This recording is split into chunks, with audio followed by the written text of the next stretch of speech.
आज सुनिए मुंशी प्रेमचंद की कहानी विजय का दूसरा एवं अंतिम भाग। मलका मखमूर को अपनी सल्तनत का यह हाल देखकर बहुत दुख होता। वह सोचती, क्या इसी तरह सारा देश मेरे हाथ से निकल जाएगा? अगर शाह मसरूर ने यूं किनारा न कर लिया होता तो सल्तनत की यह हालत कभी न होती। क्या उन्हें यह कैफियतें मालूम न होंगी? यहाँ से दमदम की खबरें उनके पास आ जाती हैं, मगर जरा भी जुम्बिश नहीं करते। कितने बेरहम हैं। खैर, जो कुछ सर पर आएगी सह लूंगी, पर उनकी मिन्नत न करूंगी। लेकिन जब वह उन आकर्षक गानों को सुनती और दूसरों को देखती तो यह दुखदाई विचार भूल जाते, उसे अपनी जिंदगी बहुत आनंद की मालूम होती। बुलवस खां ने लिखा, मैं दुश्मनों से घिर गया हूँ। नफरत अली और कीन खां और ज्वाला सिंह ने चारों तरफ से हमला शुरू कर दिया है। तब तक और कुमक न आए, मैं मजबूर हूँ। पर मलका की फौज यह सैर और गाने छोड़कर जाने पर राजी न होती थी। इतने में दो सूबेदारों ने फिर बगावत की। मिर्जा शमीम और रसराज सिंह दोनों एक होकर राजधानी पर चढ़े। मलका की फौज में अब न लज्जा थी न वीरता। गाने बजाने और सैरत माशे ने उन्हें आरामतलब बना दिया था। बड़ी बड़ी मुश्किलों से सजस जाकर मैदान में निकले। दुश्मन की फौज इंतजार करती खड़ी थी, लेकिन न किसी के पास तलवार थी न बंदूक। सिपाहियों के हाथों में फूलों के खुलस्ते थे, किसी के हाथ में इतर की शीशियां, किसी के हाथ में गुलाब के फुवाहर, कहीं लवेंडर की बोतलें, कहीं मुश्क वगैरह की बहार। सारा मैदान अत्तार की दुकान बना हुआ था। दूसरी तरफ रसराज की सेना थी। उन सिपाहियों के हाथों में सोने के तख्त थे, जरबफ्त के खनपेशों से ढके हुए। किसी में बर्फी और मलाई थी, किसी में कोरमे और कबाब, किसी में खुबानी और अंगूर। कहीं कश्मीर की नेमतें सजी हुई थीं, कहीं इटली की चटनियों की बहार थी और कहीं पुर्तगाल और फ्रांस की शराबें शीशियों में महक रही थीं। मलका की फौज यह संजीवनी सुगंध सूंघते ही मतवाली हो गई। लोगों ने हथियार फेंक दिए और इन स्वादिष्ट पदार्थों की ओर दौड़े। कोई हलवे पर गिरा और कोई मलाई पर टूटा, किसी ने कोरमे और कबाब पर हाथ बढ़ाए, कोई खुबानी और अंगूर चखने लगा, कोई कश्मीरी मुरब्बों पर लपका। सारी फौज भिखमंगों की तरह हाथ फैलाए यह नेमतें मांगती थी और बेहद चाव से खाती थी। एक एक कौर के लिए, एक चमचा फिरनी के लिए, शराब के एक प्याले के लिए खुशामदे करते थे, नाके रगड़ते थे, सिजदे करते थे। यहाँ तक कि सारी फौज पर एक नशा छा गया, बेदम होकर गिर पड़ी। मलका भी इटली के मरब्बों के सामने दामन फैला फैला कर मिन्नतें करती और कहती थी कि सिर्फ एक लुकमा और एक प्याला दो और मेरा राज लो, बांट लो, मेरा सब कुछ ले लो, लेकिन मुझे जी भर खा पी लेने दो। यहाँ तक कि वह भी बेहोश होकर गिर पड़ी। मलका की हालत बेहद दर्दनाक थी। उसकी सल्तनत का एक छोटा सा हिस्सा दुश्मनों के हाथ से बचा था। उसे एक दम के लिए भी इस गुलामी से नजात न मिलती कि कर्ण सिंह के दरबार में हाजिर होती, कभी मिर्जा शमीम की खुशामद करती, इसके बगैर उसे चैन न आता। हाँ, जब कभी इस मुसाहिबी और जिल्लत से उसकी तबीयत थक जाती तो वह अकेले बैठकर घंटों रोती और चाहती कि जाकर शाह मसरूर को मना लाऊं। उसे यकीन था कि उनके आते ही बागी काफूर हो जाएंगे, पर एक ही क्षण में उसकी तबीयत बदल जाती। उसे अब किसी हालत पर चैन आता था। अभी तक बुलहवस खां स्वामी भक्ति में फर्क न आया था। लेकिन जब उसने सल्तनत की यह कमजोरी देखी तो वह भी बगावत कर बैठा। उसकी आजमाई हुई फौज के मुकाबले में मलका की फौज क्या ठहरती, पहले ही हमले में कदम उखड़ गए। मलका खुद गिरफ्तार हो गई। बुलहवस खां ने उसे एक तिलस्माती कैदखाने में बंद कर दिया। सेवक वे स्वामी बनत बैठा। यह कैदखाना इतना लंबा चौड़ा था कि कैदी कितना ही भागने की कोशिश करे, उसकी चहार दीवारी से बाहर नहीं निकल सकता था। वहाँ संतरी और पहरेदार न थे, लेकिन वहाँ की हवा में एक खिंचाव था। मलका के पैरों में न बेड़ियां थी न हाथों में हथकड़ियां, लेकिन शरीर का अंग प्रत्यंग तारों से बंधा हुआ था। वह अपनी इच्छा से हिल भी न सकती थी। वह अब दिन के दिन बैठी हुई जमीन पर मिट्टी के घरौंदे बनाया करती और समझती यह महल है। तरह तरह के स्वांग भरती और समझती दुनिया मुझे देखकर लट्टू हो जाती है। पत्थर टुकड़ों से अपना शरीर गूंथ लेती और समझती कि अब हूरें भी मेरे सामने मात हैं। वह दरख्तों से पूछती, मैं कितनी खूबसूरत हूँ। शाखों पर बैठी चिड़ियों से पूछती, हीरे जवाहरात का ऐसा गुलबंद तुमने देखा है। मिट्टी की ठीकरों का अंबार लगाती और आसमान से पूछती, इतनी दौलत तुमने देखी है। मालूम नहीं इस हालत में कितने दिन गुजर गए। मिर्जा शमीम, लाचनदास वगैरह हरदम उसे घेरे रहते थे। शायद वह उससे डरते थे। ऐसा न हो यह शाह मासरूर को कोई संदेशा भेज दे। कैद में भी उस पर भरोसा न था। यहाँ तक कि मलका की तबीयत इस कैद से बेजार हो गई, वह निकल भागने की तदबीरें सोचने लगी। इसी हालत में एक दिन मलका बैठी सोच रही थी, मैं क्या हो गई। जो मेरे इशारों के गुलाम थे वह अब मेरे मालिक हैं। मुझे जिस कल चाहते हैं बिठाते हैं, जहाँ चाहते हैं घुमाते हैं। अफसोस मैंने शाह मसरूर का कहना न माना, यह उसी की सजा है। काश एक बार मुझे किसी तरह इस कैद से छुटकारा मिल जाता तो मैं चलकर उनके पैरों पर सिर रख देती और कहती, लौंडी की खता माफ कीजिए। मैं खून के आंसू रोती और उन्हें मना लाती और फिर कभी उनके हुक्म से इनकार न करती। मैंने इस नमकहराम बुलहवस खां की बातों में पढ़कर उन्हें निर्वासित कर दिया। मेरी अक्ल कहाँ चली गई थी। यह सोचते सोचते मलका रोने लगी कि यकायक उसने देखा, सामने एक खिले हुए मुखड़े वाला गंभीर पुरुष सादा कपड़े खड़ा है।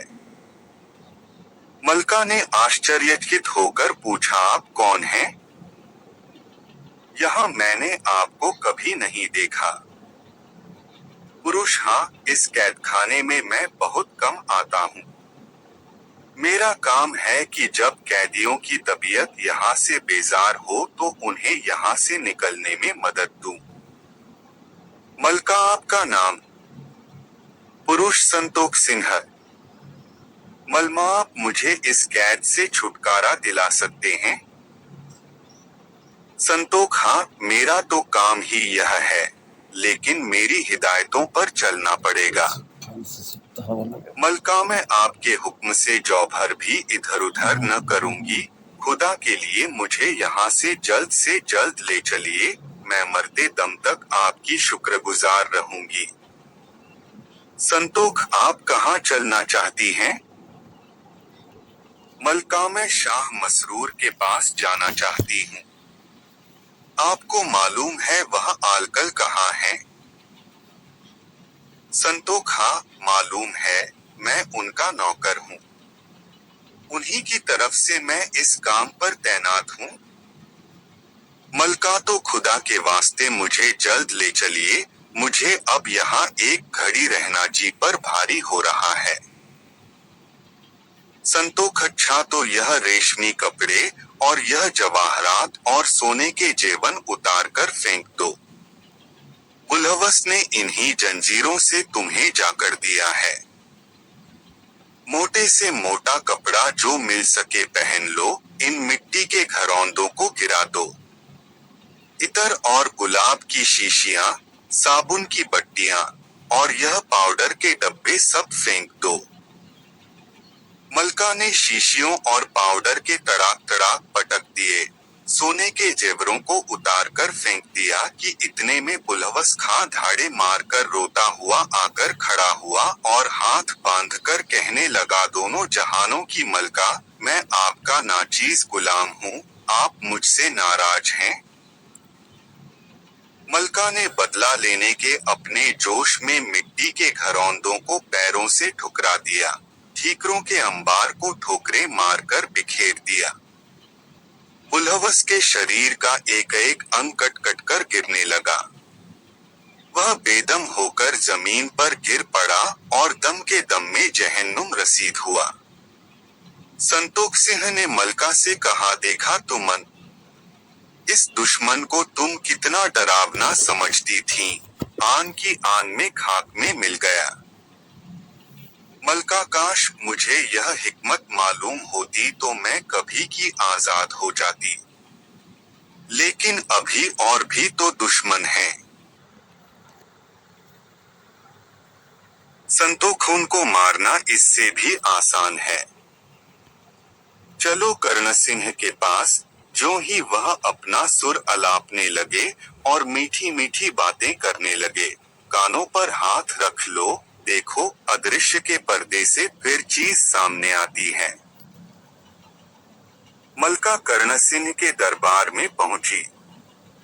उसे देखते ही चारों तरफ से धुपद और तिल्लाने के वार होने लगे। पियानो बजने लगे। मलका ने दोनों कान बंद कर लिए। कर्ण सिंह के दरबार में आग का शोला उठने लगा। सारे दरबारी जलने लगे। कर्ण सिंह दौड़ा हुआ आया और बड़े विनय पूर्वक मलका के पैरों पर गिरकर बोला, हुजूर, अपने इस हमेशा के गुलाम पर रहम करें। कानों पर से हाथ हटाकर, वर्रा इस गरीब की जान पर बन आएगी। अब कभी हुजूर की शान में यह गुस्ताखी न होगी। मलका ने कहा, अच्छा, जा तेरी जान बख्शी की। अब कभी बगावत न करना वरना जान से हाथ धोएगा। कर्ण सिंह ने संतोष सिंह की तरफ प्रलय की आंखों से देखकर सिर्फ इतना कहा, जालिम, तुझे मौत भी नहीं आई और बेतहाशा गिरता पड़ता भागा। संतोष सिंह ने मलका से कहा, देखा तुमने, इनको मारना कितना आसान था। अब चलो लोचनदान के पास। जो ही वह अपने करिश्मे दिखाने लगे, दोनों आंखें बंद कर लेना।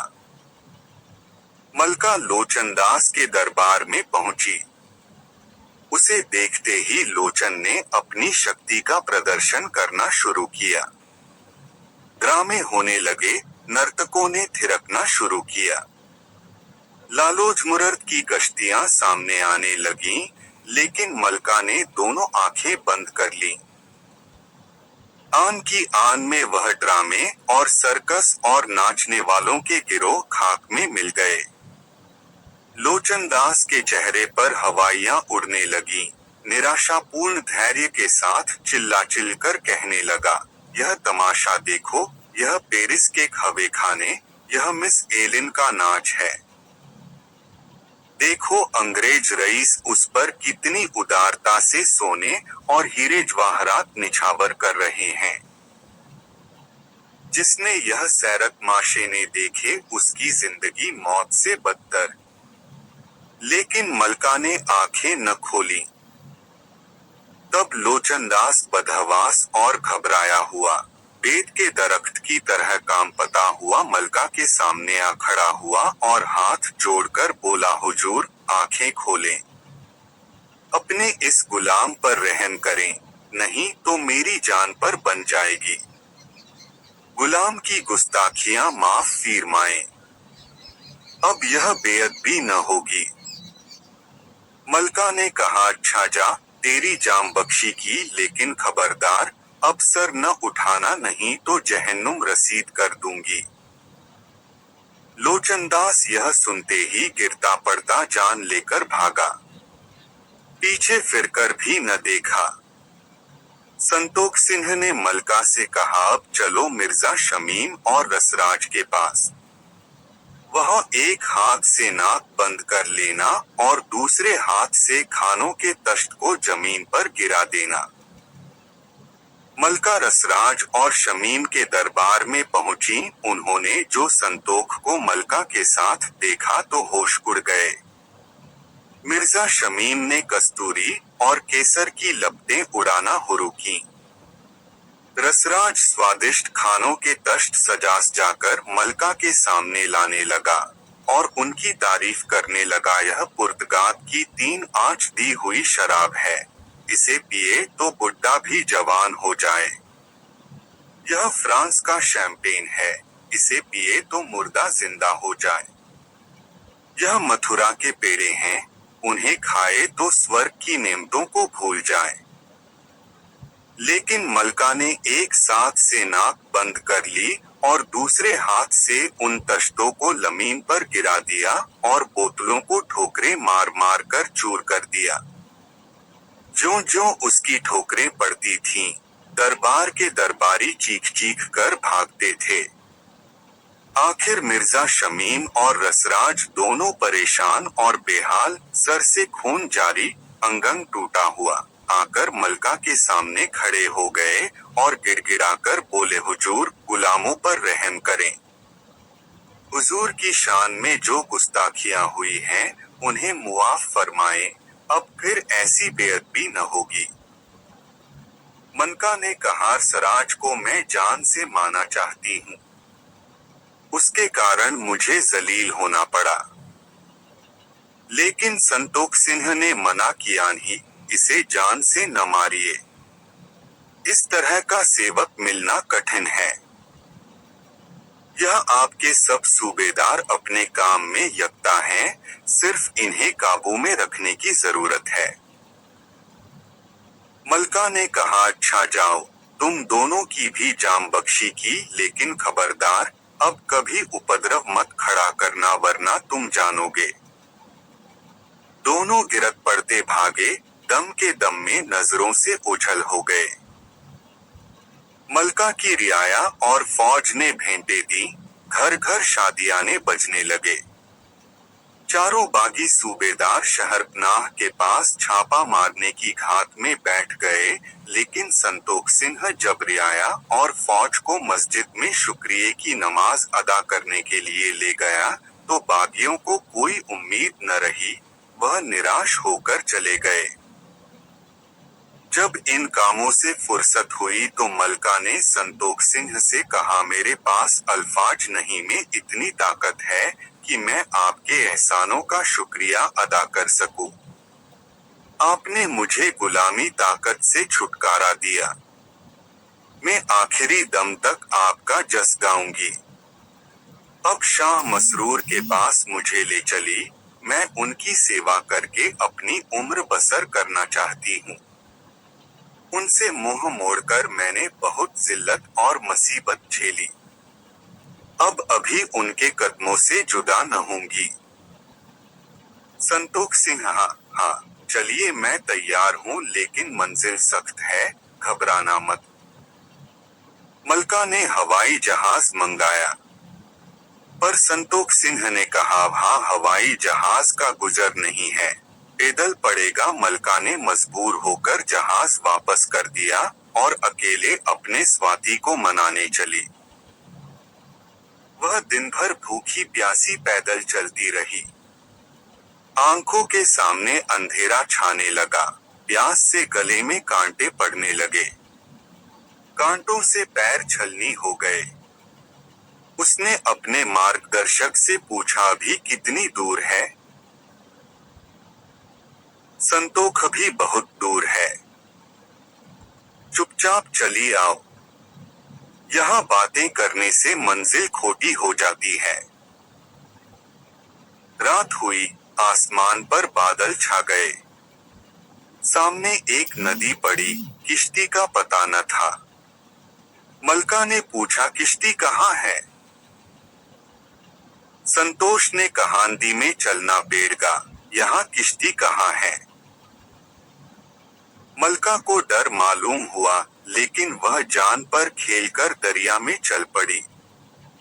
मालूम हुआ कि सिर्फ आंख का धोखा था। वह रेतीली जमीन थी। सारी रात संतोष सिंह ने एक क्षण के लिए भी दम न लिया।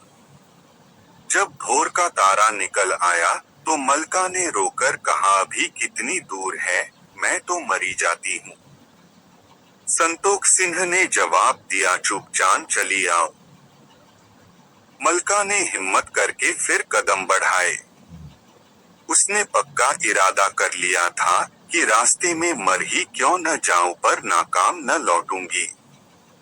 उस कैद से बचने के लिए वह कड़ी मुसीबतें झेलने को तैयार थी। सूरज निकला, सामने एक पहाड़ नजर आया जिसकी चोटियां आसमान में घुसी हुई थीं। संतोष सिंह ने पूछा, इसी पहाड़ी की सबसे ऊंची चोटी पर शाह मसरूर मिलेंगे, चढ़ सकोगी? मलका ने धीरज से कहा, हाँ, चढ़ने की कोशिश करूंगी। बादशाह से भेंट होने की उम्मीद ने उसके बेजान पैरों में पर लगा दिए। वह तेजी से कदम उठाकर पहाड़ों पर चढ़ने लगी। पहाड़ के बीचों बीच आते वह थककर बैठ गई। उसे क्षा आ गया। मालूम हुआ कि दम निकल रहा है। उसने निराश आंखों से अपने मित्र को देखा। संतोष सिंह ने कहा, एक दफा और हिम्मत करो, दिल में खुदा की याद करो। मलका ने खुदा की याद की। उसकी आंखें खुल गईं। वह फुर्ती से उठी और एक ही हल्ले में चोटी पर जा पहुंची। उसने एक ठंडी सांस ली। वहां शुद्ध हवा में सांस लेते ही मलका के शरीर में एक नई जिंदगी का अनुभव हुआ। उसका चेहरा दमकने लगा। ऐसा मालूम होने लगा कि मैं चाहूं तो हवा में उड़ सकती हूँ। उसने खुश होकर संतोष सिंह तरफ देखा और आश्चर्य के सागर में डूब गई। शरीर वही था, पर चेहरा शाह मसरूर का था। मलका ने फिर उसकी तरफ अचरज की आंखों से देखा। संतोष सिंह के शरीर पर से एक बादल का पर्दा हट गया और मलका को वहां शाह मसरूर बड़े नजर आए, भी हल्का नीला कुर्ता, वही गेरुए रंग की तरह। उनके मुखमंडल से तेज की कांति बरस रही थी, माथा तारों की तरह चमक रहा था। मलका उनके पैरों पर गिर पड़ी। शाह मसरूर ने उसे सीने से लगा लिया।